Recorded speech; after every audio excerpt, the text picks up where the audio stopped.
Focus is a really hard thing to capture in business every single day. The thing about focus is that implies that it's the one thing you're working on. It doesn't absolve you from doing everything else. You still have to do everything else, but you're not involved in making change as you are on the thing you're focusing on. How powerful would it be to have such a clear understanding of where we are going and what we are trying to accomplish? And it was so tangible that everybody focused on it very clearly every single day.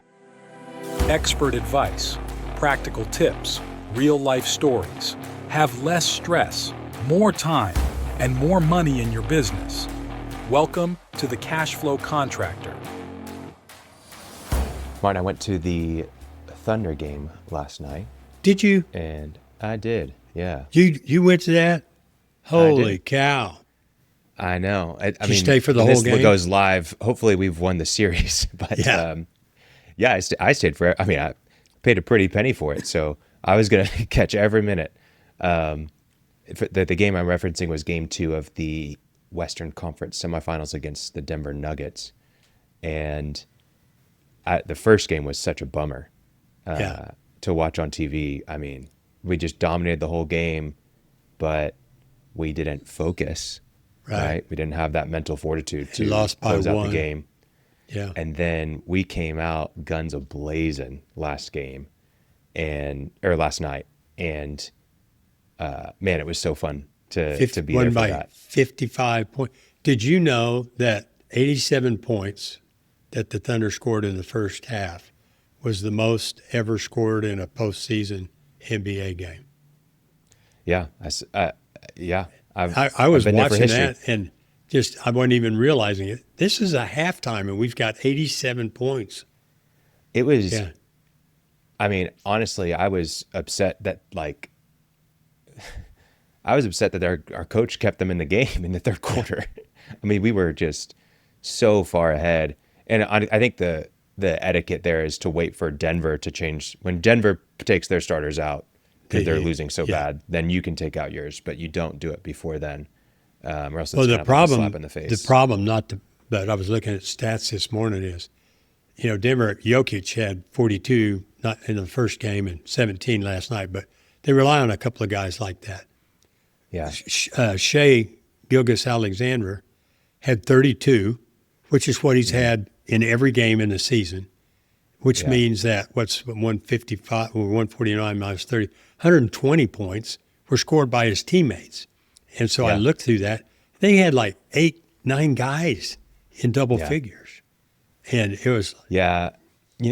We don't have to talk about the game too in depth, but I think the main thing that I took away from it, and I would just kept talking to, people about is if we're not going to be able to focus, if we're not going to be able to look past the success and look at the adversity and understand it and how to, go against it. And I mean, if we don't focus, we're not going to win this series. And that was just more than I could have imagined. It doesn't matter what's going on, doesn't matter what the other team does. We are going to execute, and we're going to win. I mean, it was just incredible. And it wasn't just one person, like you said, it wasn't just SGA, although he had the highest plus minus of any person in NBA playoff history last night. It was everybody. Everybody was focused. Even the people on the bench. I mean, it was crazy to watch them just how into the game they were, even into the fourth quarter. When the ball's being inbounded, they're like, get on this guy. And there's 2 minutes left. We're up by 45 points. It was just a very cool experience to see how focused they were. And I think, as I transition us into our topic today, that focus is a really hard thing to capture, not just in sports, but it's a really hard thing to capture in business every single day. It's not, how powerful would it be to have such a clear understanding of where we are going and what we are trying to accomplish? And it was so tangible that everybody focused on it very clearly every single day. I mean, in our businesses. I mean, how powerful would that be? Well, that's key to everything. Because obviously, it's the little things matter most. I say that all the time. And the reason they matter the most are they are the things you can actually do. I'm going to double my sales and spread dominate the East Coast of the United States. Well, what's that? Well, Yeah. what do you actually have to do to start doing that? What are my working capital requirements? Where am I going to get it? Got to go, all that stuff. So focus, there's always one thing, we've talked about this before, that's more important than all the other things. Would have the greatest impact if you started doing it, stopped doing it, changed how you did it, but worked on that thing. You can't do one thing to the exclusion of everything else, but you have to have one thing that you're focusing on getting this improvement. And we can talk about kind of how we go through it, but I've got a client, matter of fact, we have a mutual client right now who's working on some things where they've got some systemic problems and they're getting mistakes, and the mistakes are coming back and complicating things. And how do you stop mistakes? How do you just not make mistakes? Well, you'll never get there 100%, right? But you can always approach closer to 100%. And one of the things you do, and it was a topic with this man yesterday, was we are going to improve the quality control on these things. And that means we're working on that one right now, that unit right now. There's a lot of other stuff going on, a lot of pressure on me, customers calling, but we are going to make that one correctly. And we're going to measure, we're going to use checklists, and we're going to make sure that one moves out the door and is not coming back. So you take them one at a time, and you don't free your mind, but you just have to focus your mind, because what I've done many times is that's the problem. I'm focusing on it, but while I'm working on it, I'm quasi-focusing.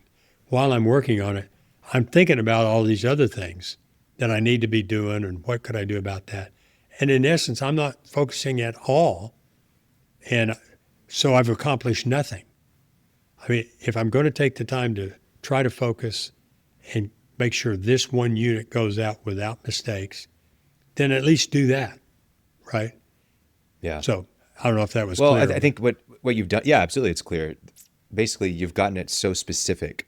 It's this one thing, this one widget, this one job, and not even just this job, but like, we're remodeling a bathroom.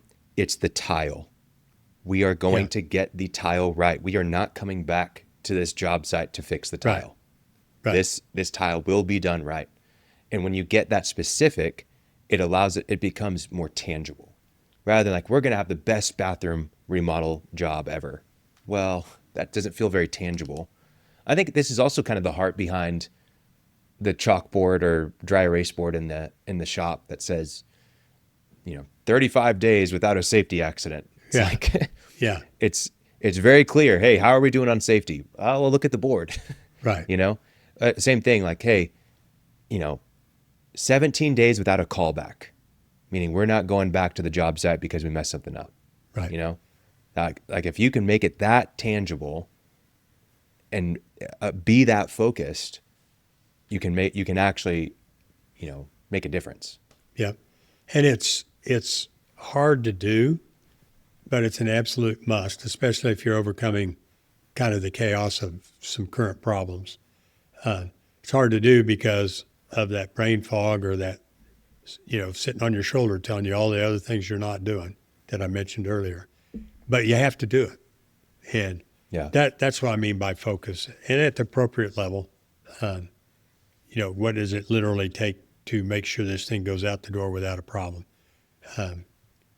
and get better and better. So in our many discussions, we talk about the 4 areas of business.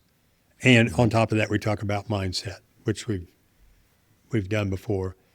And so that is my approach to anybody who, any business, including my own, is I cycle through those areas. Is our bottleneck, let's say, the fact that I don't have the right team, or I'm not communicating well, or I'm not incentivizing people, or I don't have clear goals.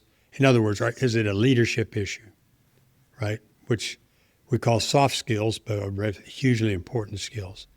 Or is it guiding or getting the business? Is it marketing? Do we not have good leads, or we're spending $7,000 a month on SEO and pay-per-click, and I really can't even tell if I'm getting any clients or not, and I don't like it, and that's a lot of money in the company my size, but I don't know what's going on. So, that may be where the problem is. You're not sure if you're not obviously getting clients, and that's ultimately the purpose of marketing. So there are some branding type deals, but really marketing's got to bring you opportunities that your salespeople can close. So is that where the problem is? Or we're selling stuff, got a pretty good team, but we're not getting it out the door, which is the problem of the guy we were talking about earlier. Why? Got to go find out why and what we can do about it. And that brings us at some point to checklists and things like that. But so is it a leadership thing? Is it a culture thing? Is it a people, goals, accountability, incentivized kind of problem? Is it just marketing and sales and it just doesn't work? Is it process and controls that we're kicking out mistakes?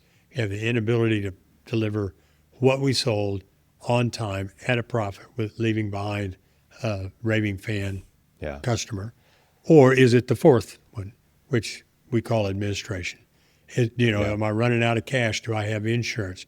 Do I have HR? Do I have IT?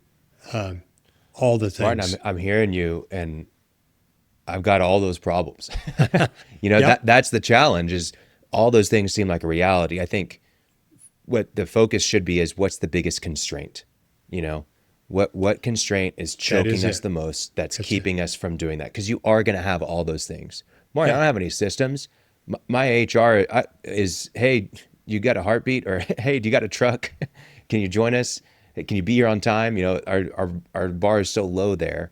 Culture, what do you mean? Like, I don't have ping pong tables at my office. That's what comes to mind for a lot of people, right? Yeah. But what is the actual constraints? And another way that I'd like to frame the 4 areas, and that I've been, what I tell people is, you probably have, there's 4 places I look for constraints, and it's just a little bit different than the 4 areas, but it's the same thing, is, are you closing deals? Right? Okay. Yeah. Are you closing deals? Why not? If closing deals is not happening, you don't have enough sales coming in the door, what can we do to close more deals? Right? It's hitting your numbers. Are we hitting the right price on these jobs? Is that because we're not bidding high enough? Is that because we're not tracking our costs? Exactly. Do you have any numbers? Are you hitting your numbers? You've got to figure that out. If you're not hitting your numbers, then you shouldn't be closing deals. You should be closing different types of deals, right? Then execute the jobs. Are we doing good work? Are the guys showing up on time? Are we getting more business from referrals because we're executing jobs properly? And then lastly, leading your team. There's other things that you can focus on, but out of most of the small business contractors out there, the 4 things that I would think about are closing deals, hitting your numbers, executing the job properly, and then leading your team. If you don't have a team, that means you've got to go find people to lead them, right? No, I think you're right. Those are exactly the same things expressed in maybe a different way. Yeah. Because you have to start, if you're not hitting your numbers, you got to start digging in to figure out why.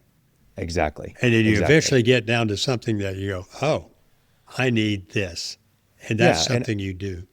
And if you think about those 4 things, where's your constraint out of those 4? Which one constrains you the most? Focus on that, right? And then you can get more specific inside that area. Okay, well, what's stopping us from doing that? And then if you keep asking, so what, or why, you'll eventually get to like, oh, well, there's this very specific thing that I can go do. I can go build checklists. I can go and get a bookkeeper. To make sure that I have numbers to be able to hit, right? I can go and implement a marketing program, or I can, improve our sales processes so we close the deals. Whatever it might be, it's usually going to be out of those 4 things, and it'll allow you to focus if you just keep asking why. So, and the thing about focus is that implies that it's the one thing you're working on, right? Or it's the thing you're working on now anyway. It doesn't absolve you from doing everything else. No. You still have to do everything else, but you're not involved in making change as you are on the thing you're focusing on. Or Yeah. first understanding and then finding change and then making that change. But you still got to do everything else. And that's why we say you have to work harder before you can work less, depending on where you are in your company. But as you get bigger, that's one of the reasons to scale is Yeah. you can put professionals in certain positions and relieve you of that burden. Quick ad break to tell you a little bit about OpenPhone. If you're a contractor that has a single cell phone, you're probably inundated with text messages and phone calls, oftentimes that you can't be responsive to or that you can't answer at all. So what's the solution? You can buy another office line with Verizon or AT&T, and you can have an iPhone that is passed around from employee to employee, depending on who's on call. But what if there's a better way? What if there's a way that you can have all your phone calls recorded to go back and listen to later, transcribed with summaries so that you can get a quick glance at what happened during the phone call, and even connect it to your CRM where all your other customer information is? OpenPhone is the perfect solution because it does just that. You're able to add all the users you need to for whoever needs to have access to the lines for your company phone. And then you can also find all of the information you need at a glance with a centralized location for all phone calls and text messages with your customers. Whether it's for marketing, for sales, or for service, OpenPhone is the perfect solution for you and your team. If you're interested, we have an offer down the show notes from OpenPhone. Please click the link down the show notes, or you can see it here on your screen to be able to find more information about OpenPhone. Thanks for listening. Back to the episode. I think the most important thing for you to be able to focus is capacity. If you don't have capacity, you're not going to be able to focus. Right. So what do you mean by thing capacity? What I mean is, hey, yeah, I know you can work 100-hour weeks, but you can't work 200-hour weeks. It's not possible. You're out of capacity. Hey, I know that you can, your team can do, 10 projects a day maybe, right? But they can't do 100 projects a day. They have a capacity. Their capacity is their energy. Their capacity is their time. Their capacity is the money that you have. The resources, the equipment. Yeah. You have a capacity, and you won't be able to focus unless you have capacity. And as a business owner, you're not going to have the ability to actually execute on this, on focusing on one thing, unless you have the capacity to actually focus. And so you have to find a way to get capacity. What I mean by that is, go ahead, keep going. Are you disagreeing? No, I 100% agree. I'm just thinking, we got to send people back to Mo Money, Mo Problems. Sergio. With Sergio. Who in one of our early episodes when he spent $150,000 to buy a machine that he couldn't hook up because they didn't have the power or the water. But he goes, yeah, we bought it because they told us we needed capacity. He goes, I didn't know what capacity was. That was one of the best. He goes, I got a Lamborghini in my garage with no tires. That's great. No, that's episode 6 or something like that. One of the first ones with Sergio is great. We need to get him back on. Yeah. But yeah, if you as a business owner don't have the capacity, you're not going to be able to do this, what we're talking about. So how can you get more capacity? One, you're going to have to say no to things, right? Every time you say yes to something, you're saying no to something else, right? Mm-hmm. So a lot of things that you're saying yes to right now are meaning that you're saying no to the thing that you need to focus on. So what can you say no to get things off your plate? Or you need to hire somebody else to do some of the things that you're currently saying yes to so that they can do it for you, right? Those are really your two options. It's either don't do it at all or have someone else do it. That way you can get your capacity up and then you can start to focus on these things. Right. The next thing is, because you do have a capacity, that's why it's so important to get it down to less, right? To get so specific that it's actually fits inside of your capacity, right? Just like, how do you eat an elephant one bite at a time? Well, you've got to figure out what is the bite version that you're going to take of this thing that you're going to do. Because if you start defining it as, well, I'm going to try to eat the whole leg of the elephant, you don't have the capacity for that. Your mouth's not big enough, right? You've got to get it down to where it's actually a bite size that you can actually do it. And so one thing I love to do, and I'm actually currently working on, is I like to figure out, hey, what's a constraint, and think about it. And then I like to say, okay, how can I get this into something that we can accomplish in 1 week? And I don't know exactly what it's really hard to figure out what the time commitment is going to be to something, but you get it down to something that feels tangible. Meaning, man, I feel like if I were just, I'm doing all my other stuff, but if I were to just peek in, or if I were to work on it with this team member and we, tag teamed it and came back and forth a little bit over the course of the week, we could get to it. And so you defined what the end state is at the end of the week. At the end of the week, we're going to have 10 checklists for our production manager to follow step by step, right? At the end of the week, we're going to have a new page on our website for this specific product. At the end of the week, we're going to have, a complete checklist on the truck for whatever, right? But you think about those things and you get it to where it's tangible. The end state is exactly this. It's measurable. It's clear as day. If you said it to anybody, hey, by the end of the week, I'm going to have this, and they would understand it, then that gets it to where it's a Something bite that you can actually manage. And then you're essentially sprinting to it each week, right? A sprint is so much easier than a marathon. Just interesting to somebody like me, but the word priority is a Latin word, and it means first. Oh, okay. That's what it means. So you can't have multiple priorities. With an S on the end is it's not a misnomer. Yeah. No, it means first. So your priority is a priority. And then you can say, well, then there's my second, my third, and so forth. And that's one of the things that Gary Keller makes. I learned that in Gary Keller's book, Your One Thing. And it's so true. So true. Figuring out the actual thing that you can actually do, and then moving on. Yeah, no, that's great. Quick ad break to tell you about Growth Kits. This is actually my company, and you may have seen it around, but I started Growth Kits because I kept seeing contractors struggle with the same problems over and over again. They were trying to be better organized inside of their business, but kept drowning in the day-to-day operations. So whether you need a better CRM, a hiring process that actually works, or you just want to make sense of the tech stack inside of your business, we have systems that are built specifically for contractors. You can either grab our DIY guides and implement these systems yourself, or you can hire us to work with you on it and implement it for you.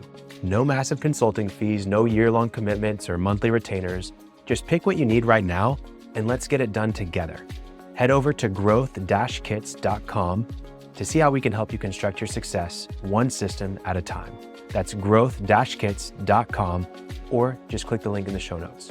Now, back to the show. Okay, well, what can people take away from this? What's something that, like, if they're what's their one thing that they can focus on following this episode, in your opinion? Is setting aside the time to look through the 4 areas using your questions or the 4 types of, you probably don't even need to do that. They probably know what it is. Where is the constraint that I need to work on, and work on that one damn thing? And if it's buy new software, that's a big deal. Well, what's the first step? Call somebody out and see what they're using, or begin the process, but do one thing, right? Yeah. And then talk to somebody else and then make a decision and learn it. And over time, then you wind up with your project management software. But little steps at a time. I'm going to take a different perspective on my one thing for people. Okay. I think they know what their constraint, whoever's listening, you know what your constraint is right now, or you have a decent idea of probably like 5 different constraints, but you could choose any one of them, right? It's not like it's going to be hard to find the constraint. My opinion is you need to define your capacity. I would say that that's probably the biggest thing that you can do right now is there's something called a mind sweep in getting things done by David Allen. And I'll pull that up really quick. So if you're watching, here's the book, David Allen, Getting Things Done. He has in there a trigger list. Let me pull that up. And basically on the mind sweep, what you do is you're just writing down every single thing that's on your mind. whether it's personal, professional, doesn't matter, anything in your life. And as you go through, he gives you all, like, I mean, there's got to be 200 things on this list to think through. And it's a trigger list.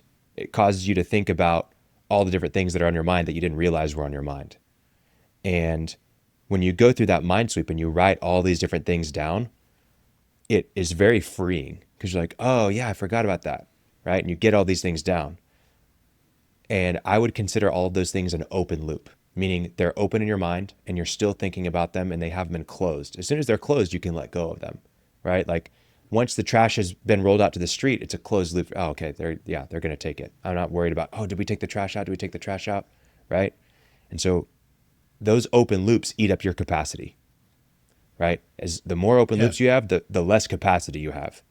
So as you do this mind sweep and you write all these things down off this trigger list, which I'm really struggling to find here, but as you do that, cross out things. Hey, I'm not going to worry about this. It's an open loop, but I'm just not going to worry about it. It's not a priority right now. That's for later. Yeah. Right, it's for later. And so figure out what is eating up your capacity by doing a mind sweep, writing everything down, and then crossing things off. Here's some things that are on the trigger list. Projects started, projects that need to be started, commitments and promises to others, whether it's a boss, a partner, a subordinate in a different organization, customers, professionals, vendors, communications you need to make, the phone calls, voicemails, text messages, letters, right? These are kind of the everyday things, but there's stuff like financial, budgets, forecasts, profit and loss, balance sheet, credit line, banks, receivables, payables, petty cash, investors, asset management, marketing plans, business plans, financial plans, organizational initiatives, upcoming events, presentations, conferences, organizational structure, changes in the facility, vacation, business trips, restructuring, roles, job descriptions, facilities, new systems, leadership, success planning, organizational, cultural, public relations, materials, insurance, personnel, reviews, staff development, compensation. I'm skipping a lot. Leads, sales processes, training, relationship building, reporting, relationship tracking, CRM, customer service, mobile devices, computers, databases, internet, telecommunications, inventory, storage, supplies, maintenance, security, equipment. It goes on and on and on. I mean, there's literally 3 pages here of just stuff. And then on the personal side, you've got all sorts of stuff, right? Repairs to your house, shopping, hardware, supplies, groceries, pharmacy, bank, cleaners, repairs, neighborhood, service, church, exercise, food, diet, optometrist, dentist, doctors. There's just so many things that could be in your mind, and they're eating up your capacity. And so write them all down. That would be my one thing. Write down everything that's on your mind, and then start crossing things off. This isn't a priority. I'm not going to focus on this right now. It's eating up my capacity. And then free up that capacity. Even just from a professional standpoint, what are the priorities, but we know that's a lie, Martin. What are the initiatives that you have going on right now that you can say, hey, we're saying no to that for right now. This week, we're saying no to that. So you can free up that capacity and then look at those constraints, like you said, that you're going to focus on. I think that's going to make the biggest difference. Yeah, and I think the last thing I would just say, maybe we've been saying it indirectly all along, is nothing happens without focus. Yeah, it's true. You don't make any changes. You don't do things unless you focus. You can focus a lot and do it well, or you can give it a little bit of focus and do it kind of half-aid. But you got to focus, and you got to accept in your mind, while I'm doing this, all those other things are going to go on. That's fine, but I'm going to do this one right. Good. Yeah. There's an old saying that I'm sure everybody's heard, but if you don't have time to do it right the first time, when are you going to have time to do it over? I mean, literally, that's what makes that work. So, man, I couldn't agree more. And you can have all the potential in the world. You can have the best team, the best resources, the most cash, but if you don't focus, it doesn't matter. You're not going to execute at a high level. Just like the Thunder didn't execute in Game 1 against the Nuggets. And they did. And then they did. And you have these two contrasts of what focus and not focus looks like. So, yeah. Okay. Well, thanks, Martin. Man. This has been fun. Yes, sir. Yes, sir. See ya. You made it to the end of the episode, but before you go, If you found yourself thinking about growing your construction business while listening today, I want to share something with you. It's called our 24 Things to Hiring and Training the Perfect Executive Assistant for Your Construction Business. And it's a free guide that we've created. It's not theory, it's what we actually use to help contractors hire the perfect executive assistant. And really, we help you find ways to delegate over 50% of your current workload and get back 20 hours of your time every single week. You didn't start your construction business to just be doing admin work, to be buried in paperwork and endless admin tasks. This is the guide that shows you exactly how to find and train someone who can actually take all that weight off of your shoulders. So this is a real actionable, great PDF that has templates and processes. It's really, really great. And I want you to check it out, even just to get your feedback and how we can make it even more valuable. But I know that you're gonna love it. The link is in the show notes. Please download it. We'd love to see how much of an impact it makes on you and your business. Thanks for listening to the full episode. Check out the guide. It's free. No reason to hesitate. No reason to wait. Download it now. And before you go, I just want to ask for your gracious subscription to our podcast. So if you have 2 seconds, it means the world to us. Just subscribe on YouTube, Spotify, Apple, or if you'd like our weekly newsletter delivered to your inbox whenever we release an episode, please subscribe in the show notes.